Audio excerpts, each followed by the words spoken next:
어느 초신자가 이런 이야기를 합니다. 자기가 성경을 읽는데 다 성경 말씀이 믿어지는데 한 가지 안 믿어지는 게 있다.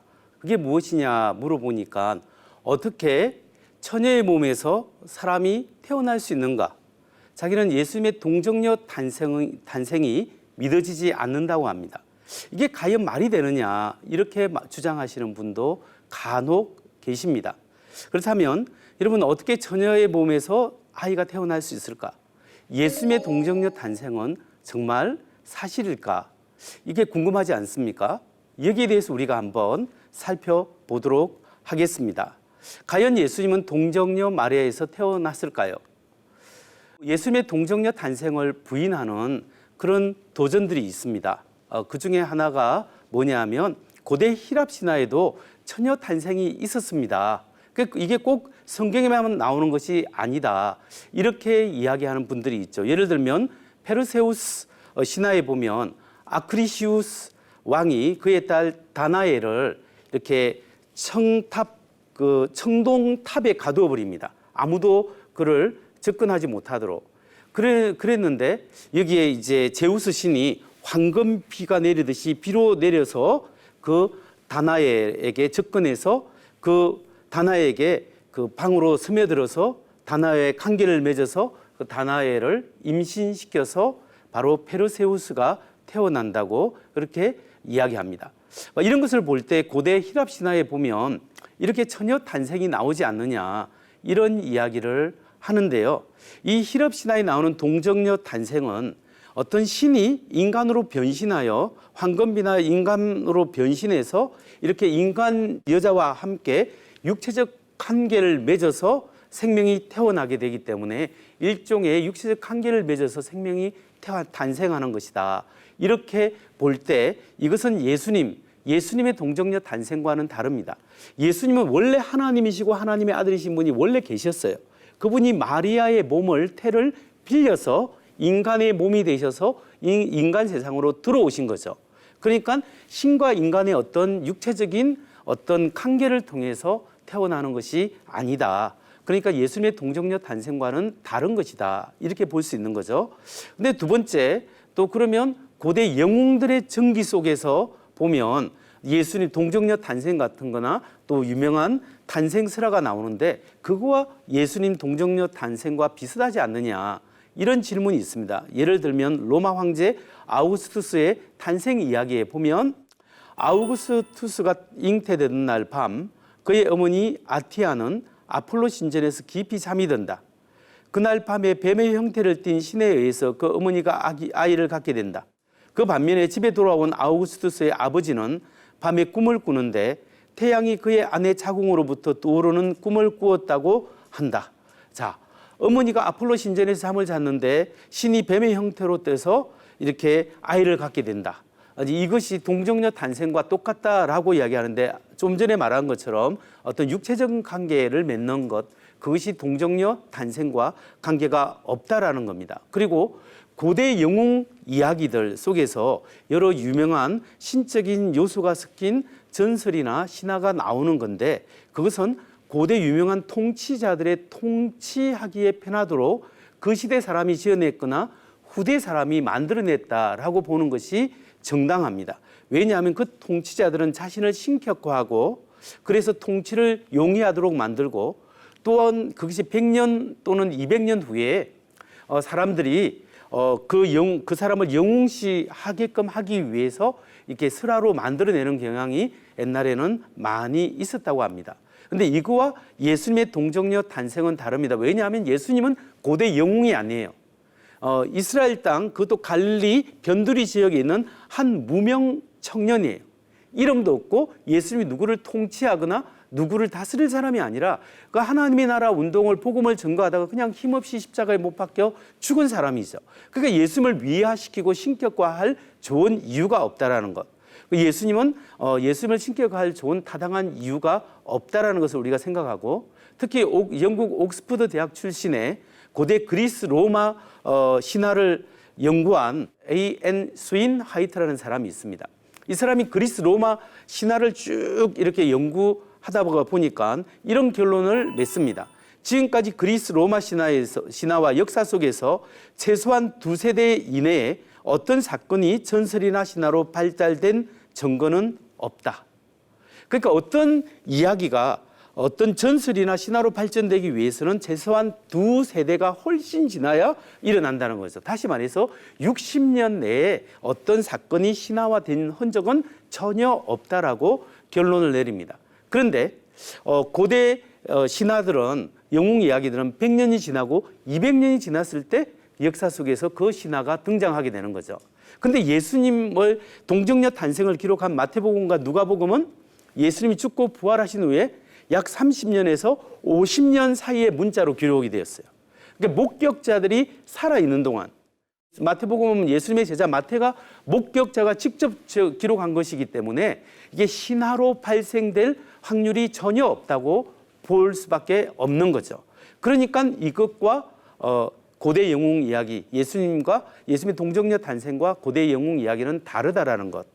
그리고 또 한국의 안티기독교 성향의 사람들이 지적하는 것이 뭐냐면 박흑개스가 아래에서 나왔다는 것, 기말지가 계림의 금개짝에서 나온 것, 그리고 주몽이 큰 아래에서 나온 이런 신화와 예수님의 동정녀 탄생은 같은 것이다. 이 신화적인 이야기다라고 하는데 여러분 이거 잘 몰라서 하는 이야기입니다. 박흑개스나 기말지나 주몽 신화는 실제 그 역사적 인물의 이야기가 입에서 입으로 전해져서 1000년 후에 삼국유사나 삼국사기에 기록된 거예요. 그런데 예수님의 이야기는 예수님 죽고 부활하신 후에 30년에서 50년 사이에 기록된 거죠. 그러니까 1000년 동안 구전된 것과 목격자가 살아있을 때 쓰여진 30년에서 50년 안에 쓰여진 것은 이걸 놓고 비교할 수가 없다라는 거죠. 성경은 역사적인 기록이라면 이것은 신화적인 기록이다 해도 무방하다 이렇게 볼 수 있는 거죠. 그래서 다른 겁니다. 또한 한국의 어떤 사람은 안티기독교는 이런 이야기합니다. 마태가 인용한 동정녀 탄생에 대한 구약 예언은 동정녀 탄생이 아니라 결혼한 부인에게서 아이를 낳을 것을 예언한 것이다. 마태가 동정녀 탄생을 잘못 인용한 것이다. 이렇게 이야기합니다. 예를 들면 마태복음 1장 23절에서 마태가 이렇게 이야기합니다. 보라 처녀가 잉태하여 아들을 낳을 것이요 그의 이름은 임마누엘이라 하리라 하셨으니 이를 번역한즉 하나님이 우리와 함께 계시다 함이라. 이 마태복음 1장 23절 말씀은 보라 처녀가 잉태하여 아들을 낳을 것이요 이것은 구약 성경 이사야서 7장 14절을 인용한 말씀입니다. 그럼 구약 성경 이사야서 7장 14절을 마태가 인용했는데 여기 7장 14절을 보면 그러므로 주께서 친히 징조를 너희에게 주실 것이라 보라 처녀가 잉태하여 아들을 낳을 것이요 그 이름을 임마누엘이라 하리라. 이 본문을 마태가 구약 이사야가 예언한 대로 예수님에게 이루어졌다 이렇게 인용한 거죠. 그런데 이제 안티들의 주장은 뭐냐면 이사야에서 나오는 이 처녀가 잉태하여라는 이때 처녀가 아니라 실제는 어떤 결혼한 부인인데 이사야가 예언한 예언은 유대의 아하스 왕의 새 부인이 아이를 낳을 것이다. 이걸 예언했다. 그렇기 때문에 처녀가 아니라 새 부인이 결혼한 사람이 자연스럽게 아이를 낳을 것을 예언했고 여기에 쓰인 히브리어 알마는 젊은 여자를 말한다. 이 젊은 여자는 처녀가 아니라 이건 새 부인, 젊은 여인이기 때문에 결혼한 여인을 말하는 것이다. 이렇게 성경을 해석을 주장하는데 잘못된 주장이죠. 왜냐하면 이 이사야 7장 14절에 쓰인 알마는 결혼한 여인을 가리키는 것이 아니라 결혼 안 한 여인, 처녀성을 전제로 한 젊은 여인, 젊은 소녀를 이야기하고 있다. 이렇게 보는 겁니다. 그래서 이사야 7장 14절 보라 처녀가 잉태하여 아들을 낳을 것이요 이 말씀에 쓰인 단어는 알마가 맞습니다. 히브리어 알마인데 알마는 젊은 여자 또는 젊은 소녀를 나타낼 때 쓰이는 히브리 말입니다. 그런데 중요한 점은 뭐냐면 구약 성경에서 단 한 번도 이 알마가 결혼한 부인을 지칭으로 사용된 적이 한 번도 없다라는 겁니다. 이 구약 성경을 연구한 에드워드 힌스라는 학자는 이렇게 이야기합니다. 성경에서 사용된 알마는 단 한 번도 결혼한 여자를 가리킨 적이 없고 항상 미혼의 여자를 가리키고 있다. 실제로 구약 성경에 알마라는 처녀 이 단어가 7번 사용되어집니다. 근데 7번 용례를 다 제가 성경을 찾아봐도 단 한 번도 처녀에 대해서만 쓰지 결혼한 여인에 대해서 사용된 적이 없습니다. 예를 들면 창세기 24장 43절에 보면 내가 이 우물 곁에 서 있다가 젊은 여자가 물을 기르러 오거든 내가 그에게 청하기를 너는 물동이의 물을 내게 조금 마시게 하라 하여. 이게 뭐냐면 아브라함의 종이 아브라함의 아들 이삭의 아내를 구하기 위해서 메소포타미아 지역으로 갑니다. 아브라함의 고향으로 가서 거기서 이제 우물가에서 하나님께 기도하면서 하나님 내가 어떤 처녀가 오면 그게 물을 떠달라고 하면 그 처녀가 내게 물을 마시게 하고 내 낙타까지 다 마시게 하면 하나님께서 예비하신 신부로 내가 알겠습니다. 이렇게 하는 본문의 그 상황이거든요. 그때 나오는 이 젊은 여자는 리브가가 이제 나오는 거죠. 리브가를 이야기하기 때문에 이것은 결혼 안 한 처녀에 대해서 쓴 거지 결혼한 여인에 대해서 한 번도 쓰임을 받지 않습니다. 성경의 용례를 다 찾아보면 동일하게 처녀를 상징하고 있다. 이렇게 볼 때 마태복음 1장 23절에 보라 처녀가 잉태하여 아들을 낳을 것이요. 이 말씀에서 처녀는 결혼하지 않는 여인을 말한다. 이게 충분히 우리가 그렇게 생각할 수 있다는 사실입니다. 예수님의 동정녀 탄생을 부인하는 도전들은 그 모두 다 그 주장에 대한 근거가 매우 희박하다. 이렇게 우리가 결론 지을 수 있는 거죠. 근데 여러분, 정말 결혼하지 않는 여인 속에 아이가 태어날 수 있겠는가? 단 한 가지 조건만 있으면 됩니다. 그 조건이 뭘까요? 천지를 창조하신 하나님이 살아계시면, 하나님이 계시면 그건 뭐 문제가 안 됩니다. 하나님이 인간의 몸으로 오실 수 있고 하나님이 모든 무에서 유를 창조하신 하나님께서 그 모든 것을 감당할 수 있다는 사실입니다. 여러분, 이런 그 성경의 기록과 이야기들은 신앙으로 계속 내려와서 마태복음, 누가복음의 이야기가 초기 교회의 신앙의 핵심이었다. 이 사실을 우리가 기억하는 게 중요합니다. 예수 그리스도가 성령의 능력으로 동정녀 마리아의 몸에서 태어났다는 그 믿음이 초기 교회의 신앙의 핵심이었습니다. 우리가 어떻게 알 수 있냐면 안디옥의 주교였던 이그나티우스 초기 교부인데요. 주 110년경에 에베소 교인들에게 보낸 편지에 보면 예수님의 동정녀 탄생을 명확하게 이야기합니다. 우리 하나님 예수 그리스도는 마리아의 모태에서 성령에 의해서 잉태되었다. 이 글을 기록하면서 알려주는 거죠. 그러니까 1세기가 끈 이 110년경이기 때문에 이미 마태복음, 누가복음의 신앙이 교회에 전달되어서 초기 교회의 이 동정녀 탄생의 신앙이 이미 믿음으로 다 받아들여지고 있었기 때문에 이 교부가 2세기 초에 이런 말을 할 수 있었다. 우리가 이렇게 볼 수 있죠. 주후 125년경에 아리스티데스라는 사람이 로마 황제에 대한 그리스도인의 변호라는 글을 썼는데 이 내용에 보면 예수님은 성령에 의해 히브리 처녀의 몸에서 태어났다. 이렇게 이야기하고 있고 주 150년경 순교자 저스틴이 이렇게 이야기합니다. 드라이포와의 대화와 변호라는 그 글을 통해서 동정녀 탄생에 대해서 이렇게 명확하게 진술하는데 예수 그리스도는 성관계에 의해서 탄생한 것이 아니라 하나님의 능력이 한 처녀에게 임하여 그 처녀가 여전히 처녀인 채로 잉태하셨다. 그러니까 하나님이 원래 계셨던 하나님이 마리아의 몸을 빌려서 인간의 몸으로 들어오셨다는 거예요. 그러니까 이 신앙은 초기 교부들의 중요한 신앙이었다.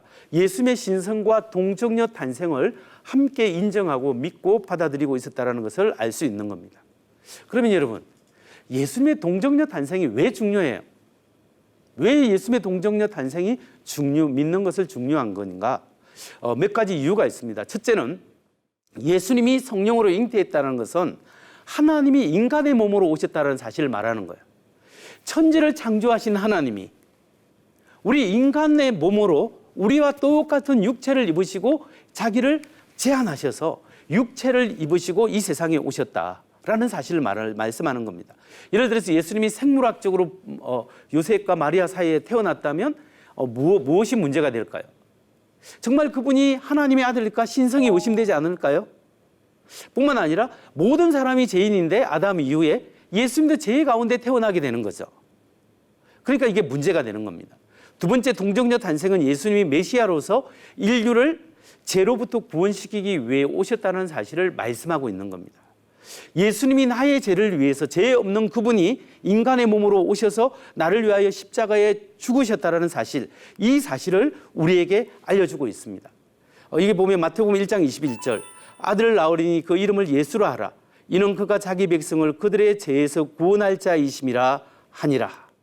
여러분, 여기서 우리가 생각해 볼 걸, 만일에 예수님이 한 사람이 인간이었다면, 그냥 엄마 아빠가 결혼해서 태어난 평범한 인간처럼 인간이었다면 예수님의 십자가의 죽음이 우리에게 무슨 효력이 있을까요? 그냥 예수님이 그 당시에 훌륭한 사람으로 이제 훌륭한 추정을 하다가 죽었는데, 만일에 예수님이 어느 사람이 자기 부모의 죄나 다른 사람의 잘못에 대해서, 친구의 잘못에 대해서 죽었다면 그 사람의 죽음은 친구의 잘못에 대해서 죄를 짊어진 그 훌륭한 행위를 했을 겁니다. 근데 그 사람이 지금 나와 무슨 상관일까요? 2000년 전에 죽으신 예수님이 지금 그 한 사람의 인간이었다면 지금 나와 무슨 상관이 있냐는 거죠. 근데 그분이 하나님이시고 하나님의 아들이시기 때문에, 하나님이 인간의 몸으로 오셨기 때문에 그분의 죽음이 창조주 하나님이 우리 죄를 대신할 수 있고, 그 창조주 하나님의 아들의 죽음이 2000년을 흘러서 나의 죄를 용서해 주시는 대속적인 죽음이 가능하다는 사실입니다.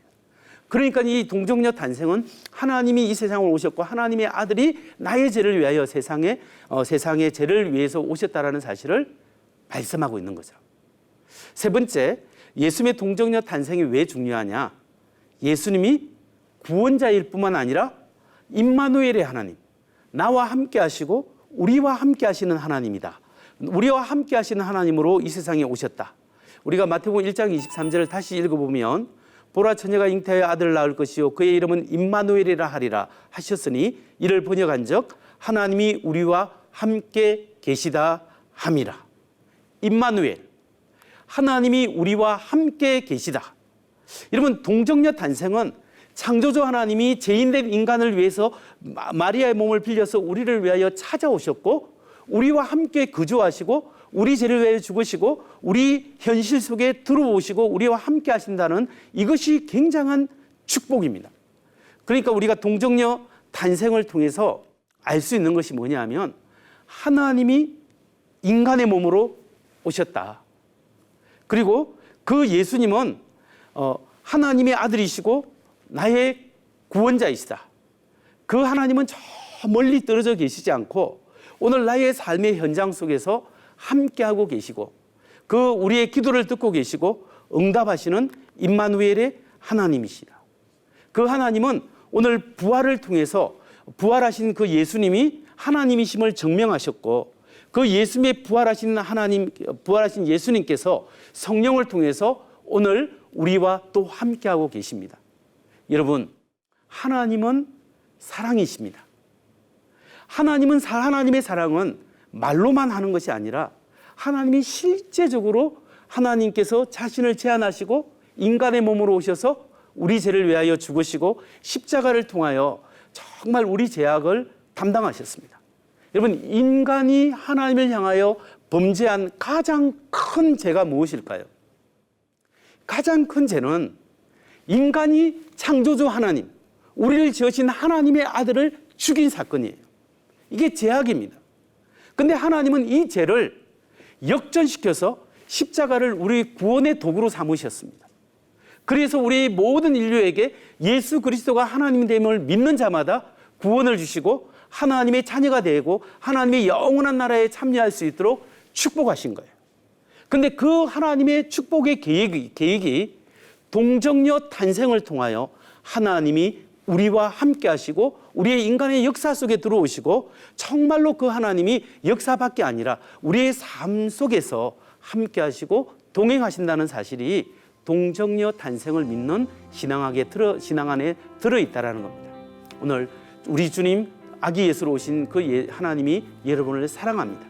그 하나님 붙잡고 오늘 열심히 기도하고 성령을 의지해서 승리하는 우리 여러분 되시기를 간절히 바랍니다.